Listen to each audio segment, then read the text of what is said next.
படிக்கிறோம். குழந்தைகள் தினத்தை பற்றி பேச வந்துள்ளோம். வெள்ளை மண் கொண்ட உள்ளங்களே, வருங்கால சமுதாயத்தின் சிற்பிகளே, குழந்தைகள் செல்வங்களே, நாட்டின் வருங்கால தூண்கள் என்பதை எல்லோரும் உணர்த்தும் குழந்தைகளுக்கு அன்பையும் பண்பையும்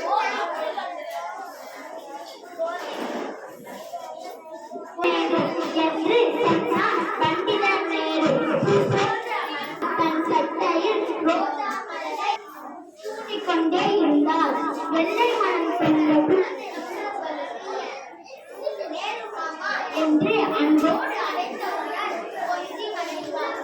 ஜவஹர்லால் பிறந்த நாளை கொண்டாடும் அனைத்து குழந்தைகளும் நேரு மாமாவை போல் குழந்தைகள் தினமாக கொண்டாடும் அனைத்து